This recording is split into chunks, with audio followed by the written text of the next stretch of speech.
Չեչնիայի Հանրապետության ղեկավարի օգնական եւ տարածաշրջանային անվտանգության խորհրդի քարտուղար Ադամ Կադիրովը խոստացել է Ուկրաինայի առաջնորդ Վոլոդիմիր Զելենսկուն բերել Գրոզնի որպես ռազմական հանցագործ։ Նա այս հայտարարությունը արել է մեկնաբանելով Ուկրաինայի առաջնորդի իր հորը Ռամզան Կադիրովին առևանգելու կոչը։ Մենք քեզ կգտնենք ամենուր, դա միայն ժամանակի հարց է եւ մենք քեզ այստեղ Գրոզնի կբերենք, ոչ թե որպես նախագահ, այլ որպես ռազմական հանցագործ եւ կկանգնես ոչ թե բեմի վրա, այլ այն հողի, որը փորձել ես վիրավորել, կլացես եւ կհամբուրես կոշիկները եւ ներողություն կխնդրես, հայտնել է չեչեն առաջնորդի որդին։ Ադամ Կադիրովը հավելել է, որ Զելենսկու ժամանակը շուտով կավարտվի։ Նա ասել է, որ երբ դա տեղի ունենա, Ուկրաինայի առաջնորդը կզղջա իր ասած յուրաքանչյուր բառի համար։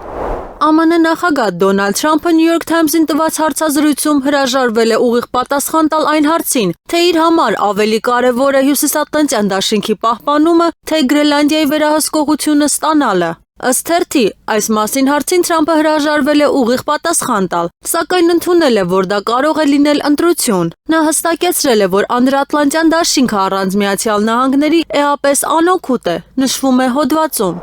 Կիևի քաղաքապետ Վիտալի Կլիչկոն կոչ է արել Ուկրաինայի մայրաքաղաքի բնակիչներին հնարավորության դեպքում ժամանակավորապես լքել քաղաքը, այլընտրանքային էլեկտրաէներգիայի եւ ջերմության աղբյուրներ գտնելու համար։ Նա նշել է, որ քաղաքի բազմաբնակարան շենքերի կեսը, գրեթե 6000-ը մնացել է առանց ջեռուցման, կարևորագույն ենթակառուցվածքների վնասման պատճառով։ Կիևում նաև ջրամատակարարման խափանումներ են լինում։ Նա նշել է, որ կոմունալ ծառայությունները քաղաքի սոցիալական հաստատություններին, այդ թվում հիվանդանոցներին եւ ծննդատներին էլեկտրաէներգիային մատակարարել շարժական կաթսայատների օգնությամբ։ Կլիչկոյի խոսքով իշխանությունները անում են ամեն ինչ մատակարարումը հնարավորինս արագ վերականգնելու համար։ Նա նշել է, որ քաղաքային ծառայությունները գործում են արտակարգ դրության ռեժիմով։ Կիևի քաղաքապետը հավելել է, որ առաջիկա օրերին կանխատեսվում է, որ եղանակային վատ պայմաններ կլինեն։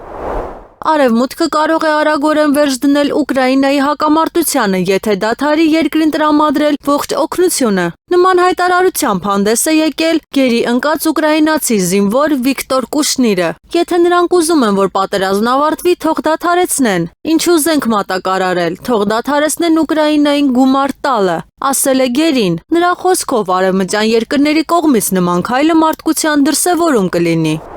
ԱՄՆ նախագահ Դոնալդ Թրամփը New York Times-ին տված հարցազրույցում հայտարարել է, որ պատրաստ չէ Ուկրաինային աջակցության ավելացում խոստանալ, եթե իր ռուս գործընկեր Վլադիմիր Պուտինը շարունակի դիմադրել հրադադարին։ Ես չեմ ուզում հայտնվել այնպիսի իրավիճակում, երբ ստիպված կլինեմ դա ասել, քանի որ ես պարտավոր եմ փորձել կյանքեր փրկել, ասել է ամերիկացի առաջնորդը։ Նույն հարցազրույցում նա նշել է, որ Ռուսաստանի եւ Ուկրաինայի միջև հակամարտությունը լուծելու ժամկետ չունի, եւ որ ԱՄՆ-ն անում է այն ամենը, ինչ կարող է։